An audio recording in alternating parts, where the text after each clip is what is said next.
Okay, so here we are with another Marvel Legends unboxing from the Black Panther Wakanda Forever wave, but this isn't from the Wakanda Forever movie. This is just from the comic book. So that's why we got a comic book logo on here. This is the first of the two comic book characters that are in this Black Panther wave, the other being Black Panther. And this is Hatut Zare. That's how I heard it pronounced in one of the YouTube videos I watched when I was researching this character because I was completely unaware of him. And apparently, this character comes from the acclaimed, considered probably some of the best Black Panther comics of all time, and I definitely need to read them because I still haven't gotten around to it yet. Like 20 years later, Christopher Priest's run on Black Panther, which, like I said, is considered like one of the best runs of the character. Now, I read a lot of Black Panther comics, but the ones I read were back in like the 80s and the 90s. So I'd kind of gotten a little bit away from Marvel Comics by the time that Christopher Priest was working on them. That was during I think Joe Quesada's reign, and I just kind of started to lose interest a little bit. But uh, but I had heard nothing but good things about his run, so I always wanted to check it out, but just never got around to it. So I probably should. That's something I should probably do sometime soon. Next time I'm looking for new comics, that's going to be one that I'm keeping in mind. And I know it's not a new comic; it's an old comic, but all I read are old comics. So when I say I'm looking for a new comic, I mean I'm looking for a new old comic. So anyway, so I saw this figure and I thought he's just a white Black Panther, like in terms of design, that's exactly what he is. But apparently, Hatut Zare means dogs of war, and they were like a black ops kind of segment of the Wakandan military. And the guy who was the leader of it was a guy called White Wolf, not Bucky, a completely different character called White Wolf, who was kind of an adopted son of King T'Chaka. But once T'Challa was born, he realized he was never going to be able to be a true successor to T'Chaka, and that caused a bit of friction between those characters, apparently. But anyway, let's go ahead and open them up. I think White Wolf had a costume pretty similar to this. Maybe it had a cape, so you could imagine this was White Wolf, but really it's just the standard Dogs of War. Hatut Zari, as I heard it pronounced. So hopefully I'm pronouncing it correctly. Even the guy who was doing the video said was like Dope Spill Comics. Good video. Maybe I should try to leave a comment or leave a link to it in the comment so you know what I'm talking about. But he did a good job explaining the character. I felt like. Okay, so here we go. We got a little baggie here with some accessories. These infamous paper baggies that I dislike so much. Well, let's go ahead and get everything out of here. So we got some extra hands and a leg and a couple of guns. So I'm gonna put down the hands. So we got this machine gun looking gun, and it's probably some kind of pulse rifle or something. It's very much of a kind of a. It looks almost like a realistic machine gun, but it's got like enough sci-fi elements to it to convince me it's something else. And I didn't see anything on the package that explains what it is, but obviously it's some kind of rifle. So set that aside. And then another one that's a pistol. And again, much like the other one, you could imagine that that's some kind of firearm, but it's got some futuristic sci-fi looking elements to it. So it's probably supposed to be some kind of like laser or pulse blaster or something like that. I don't know. All right. And then last but not least, we got a Tuma's leg. And much like the rest of the Atuma figure that we've opened so far, it's got kind of like this barbarian type quality with armor that's made out of like the bones of underwater creatures. You see, you got like a shark's jaw. I think it's a shark's jaw. It's like the kind of a knee pad there, and then bits of spine all down the shin. So let's go ahead and pop it onto our figure, and this is the right leg. So it's going to pop onto this peg on the right hip.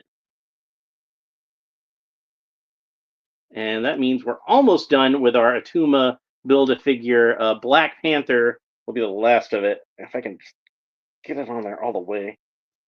Sometimes these legs can be a little bit of a pain. And since he's got this loincloth, I got to kind of peek up under it and see. Yep, there we go. So we got a one-legged Atuma. Atuma is almost but not quite complete. He will be finished on the next episode, in which I open up Black Panther, and that will be the climax of the Black Panther Wakanda Forever wave. I saved the best for last, Black Panther himself. And as far as our Black History Month theme we got going on, he's probably the most important character I'm going to be opening up, with maybe one exception, and that would be this guy, Sunman. In a context of like Black History Month, I think that those two guys are probably the most important characters I would have opened up. Black Lightning being another one. Static is pretty important too. But and we've opened up a lot of great characters this month. But Black Panther is going to have some interesting stories about him, and Sunman is going to have some interesting stories about him. So make sure you like and subscribe and hit the little bell if you want to make sure you don't miss any of that. So I do have Sunman himself, and I have in the Origins format, I have Sunman. In the Masterverse format, I have his archenemy Pighead. And I did order off of eBay the 3-pack from Target that has Sunman and Pighead, the Origins version of Sunman with the flat top, and Pighead and Space Sumo. And it says it's supposed to be here by tomorrow, but I don't really have that much faith in it. But we'll see if it shows up sometime this week. Even if it doesn't, I can open it later on. We got plenty of stuff to get us through the rest of Black History Month. I got Mr. Terrific, I got Luke Fox, and I got these two guys. So, and those will be ones that'll be opening up next week. So, anyway, I think after Black Panther, I think the next thing I'm going to open up is going to be Mr. Terrific. I think I need to go ahead and get him out of the way. Anyway, let's get back to talking about Hatut Zeraze. I think that the other Z is supposed to be silent. So it's like a Zarze.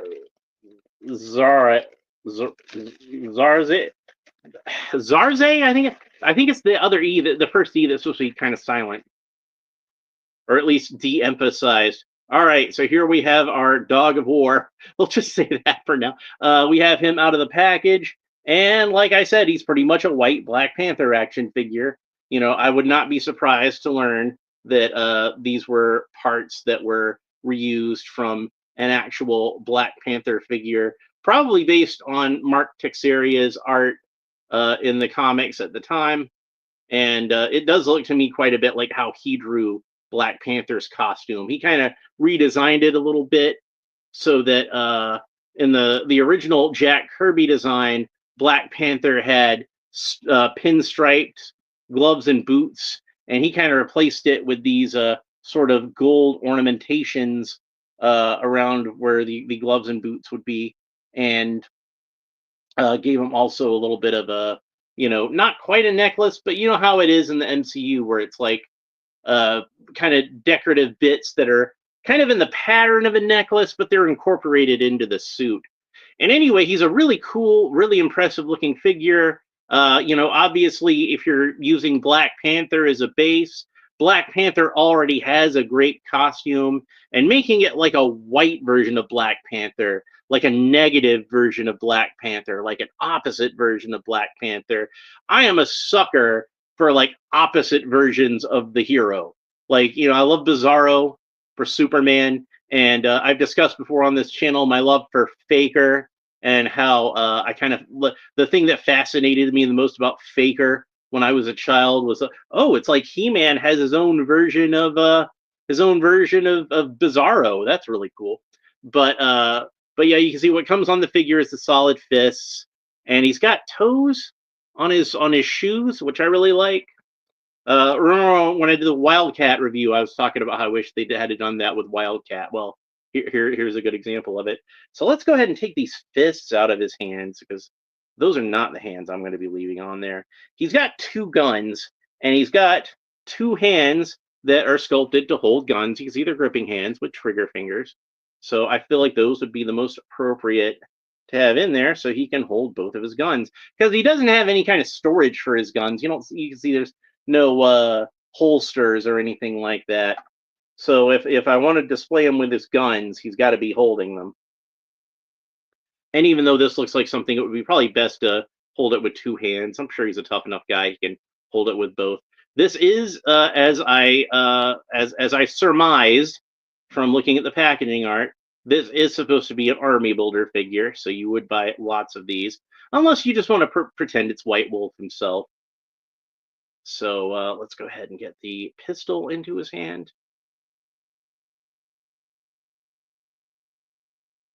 And there is our Hatut Zeraze, ready for action, totally geared up, looking like a badass mofo. So he's pretty cool. Let's go ahead. I'm going to take these hands out. I'm going to leave the weapons in the hands. But I'm going to take the weapons out, and we're going to put... By the way, both of these have a vertical hinge, and it looks like the rest of the hands have a horizontal hinge. So remember that when I start talking about the articulation in a couple of minutes. But I did want to check that while I had him in hand. And then he's got like the kind of, Black Panther claw type hands. So that's cool. So, all right. So let's go ahead and talk about his articulation now. Hatut Zeraze can look up about that far. Great range of motion for looking up. Look down about that far. Great range of motion for looking down, too. Head rotates all the way around, of course. You can kind of tilt his head quizzically from side to side. This is probably the best articulation that I've seen on one of these Marvel Legends figures while I've been opening the Black Panther series. Of course, the arms rotate all the way around at the shoulders, and they move up about that far. He's got a bicep swivel, so the bicep rotates all the way around. Got double jointed elbows, but this one seems like it's a little gummy. But that's about the range of motion you get at the elbows. I kind of feel like it should move a little bit more, but it's got that gumminess like I was talking about. I already mentioned that these wrists have a horizontal hinge on them, but of course also they rotate all the way around. He's got the typical Marvel Legends ab crunch, moves back about that far, leans forward about that far. That's a nice sort of, crouching, stalking pose. If we raise up the head all the way, oh, that's cool. I'm going to have to see if I can find, like I said, I'm pretty sure this is mostly a repaint of a Black Panther figure. So I'm going to have to see if I can find this Black Panther figure because it's really cool. Hopefully the classic Black Panther, when I open up, will have articulation that's as good as this. And I'm only halfway through it. This is some great articulation. And, Marvel Legends, of course, is known for their great articulation. Marvel Legends is what gave us great articulation in the first place back in like the early 2000s, starting with Spider-Man Classics and then the Marvel Legends proper figure. The Spider-Man Classics I've mentioned before, they pretty much just did super articulated Spider-Man figures. And the rest of the figures like Venom or the Rhino or something, they were, well articulated, but not to the extent Marvel Legends would later get to. Once Marvel Legends was a thing, all the figures were super articulated. So that's a good thing. All right, so Hatut Zeraze can rotate all the way around at the wrist, and he can kick up about that far. Again, great range of motion as far as the upward kick. That's really good. But pretty standard for Marvel Legends, but like I say, it's good in general. Rotate all the way around at the thigh cut. No boot cut. That's a little disappointing. He does have double jointed knees. That's about the range of motion you get at the knees. Again, these do seem to be a little gummy, so they might be able to loosen up more later. I don't know, but it seems like that's it to me. And unfortunately, like I said, no boot cut. Ankle points down about that far, points up about that far, rotates all the way around. It's that Marvel Legends rocker ankle that we're used to. kind of become standard among action figures these days anyway. And frankly, McFarlane improved on it, but that's neither here nor there. So this is a great figure. I think it's worth picking up if you're a Marvel Legends collector, definitely. Especially if you're specifically a fan of Black Panther. You know, that's seems like he was an important character, like I said, in that Christopher Priest run, and that's probably some of the best Black Panther comics anyway. So if you're a fan of Black Panther, you probably read those, unless you're like me and you're just like behind the times on your comic books. But I'm definitely going to have to go back and check those out, because those are some classics. People still talk about how awesome that run was today. It's probably still like probably the last great run of Black Panther. I don't know if I've heard anybody give as much props to any of the subsequent runs. But comics just aren't as good as they used to be. I'm gonna be that guy right now. I'm sorry, but I'm not sorry. It's like, I kind of feel like comics kind of hit their peak in like the early 2000s, and while you still get some great stuff every now and then, I kind of feel like it gets more few and far in between. The last run of comics that I was really excited about was the Rebirth Superman comics, where he had John Kent was his kid, and before they aged John Kent up, I kind of feel like that kind of ruined that character a little bit. Like, a lot of people complain about like they made him bisexual or whatever, and I don't really care about that. Like, because to me the character was already ruined. It's like you can't make him any worse by making him bisexual. It's like, and in fact, a lot of people do seem to like that. So to each their own. But I kind of wish they had just left him as a kid. That's just my opinion. Uh, it's not like Connor Kent's still around. They could have just had that be your bisexual Superboy, like, and instead they age up John Kent, and it makes Connor Kent like sort of even more. It's like the same thing that happened with Tim Drake. It makes him even more sort of pushed to the side, I guess, after Damian came along, and they made Tim Drake into a bisexual. There seems to be a pattern there, doesn't it? Anyway, that's it for Hatut Zeraze. Sorry, I get into ranting about problems with DC Comics and video talking about a Marvel character. Next episode, we will be back to discuss the final figure in our Black Panther Marvel Legends wave, and that will be Black Panther himself. Another comic book specific figure, because of course they didn't have Black Panther in the Black Panther movie because they killed him off screen. And that'll be where we get the final Build-A-Figure piece for Atuma, and that'll be fun. So if you enjoyed this episode, please make sure you like and subscribe, all the fun YouTube stuff down below. Leave a comment. Let me know what you think about this figure and the character in general, and we will talk to you next time. Bye.